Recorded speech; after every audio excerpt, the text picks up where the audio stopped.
Le patriotisme, c'est un mot qui fait débat, hein. Pour certains, c'est la fierté, c'est la communauté, et pour d'autres, eh bien, ça sonne presque comme une menace. Alors d'où vient cette tension? C'est ce qu'on va essayer de comprendre ensemble.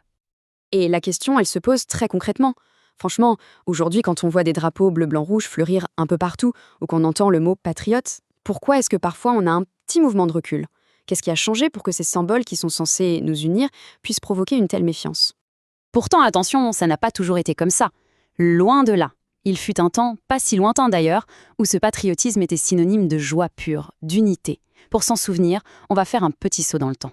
Direction l'été 98.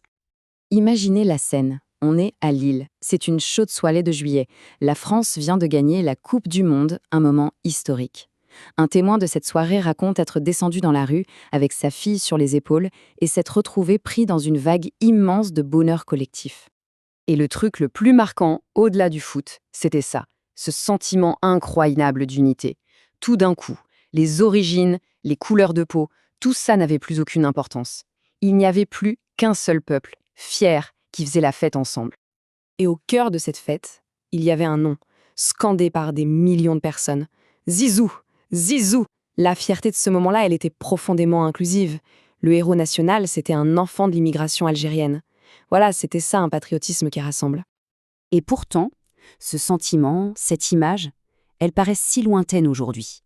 Parce que le patriotisme a une autre face. Une face beaucoup, beaucoup plus sombre. Parce que oui, le patriotisme, c'est aussi ça. C'est l'une des plus grandes, des plus terribles tragédies humaines, la Première Guerre mondiale. Une boucherie sans nom menée au nom de la patrie. Ces mots, ce sont ceux de Louis Aragon. Et ils sont terriblement justes, non? Ils capturent parfaitement ce vide immense laissé par une génération entière sacrifiée. Des vies humaines, réduites à un simple nom gravé dans la pierre. Et cette pierre dont parle Aragon, eh bien la voilà. Elle est partout en France. Dans chaque ville, dans chaque village, on trouve des monuments comme celui-ci. Les témoins silencieux de ce sacrifice de masse. Le coût humain est difficile à imaginer. 9 millions. 9 millions de soldats tués. Et ça ne s'arrête pas là. 21 millions de blessés, des vies fracassées, ce qu'on a appelé les gueules cassées. Mais le chiffre le plus glaçant pour la France, c'est peut-être celui-ci. 27 000. C'est le nombre de soldats français tués en une seule journée, le 22 août 1914. C'est comme si une ville de taille moyenne avait été rayée de la carte, en à peine 24 heures. Alors la question qui brûle les lèvres, c'est comment? Comment est-ce qu'on a pu en arriver là? Pourquoi des millions de jeunes hommes ont-ils couru vers une mort quasi certaine? Une partie de la réponse, elle est là, dans les manuels scolaires de l'époque. On y apprenait que le plus grand des devoirs, le plus bel acte, c'était de mourir pour la patrie. Cette dualité, entre la joie de 98 et l'horreur de 14-18, ça nous montre bien qu'il y a quelque chose à démêler, qu'on met peut-être deux idées très très différentes sous le même mot. Et pour ça, il faut faire une distinction essentielle entre patriotisme et nationalisme. Et voilà le cœur du problème en fait. Le patriotisme, à la base, c'est un sentiment. C'est de l'affect, un attachement. L'amour pour un lieu, pour une communauté. C'est ce qui le rend si puissant, bien sûr. Mais c'est aussi ce qui le rend terriblement vulnérable. Parce qu'on remet rarement en question ce qu'on aime. Et ça le rend très facile à manipuler. La différence, elle est fondamentale. D'un côté, on a ce qu'on pourrait appeler un patriotisme inclusif. C'est l'amour de valeurs qu'on partage, la liberté, l'égalité, des valeurs qui rassemblent et qui sont ouvertes sur le monde. Et de l'autre côté, on a le nationalisme.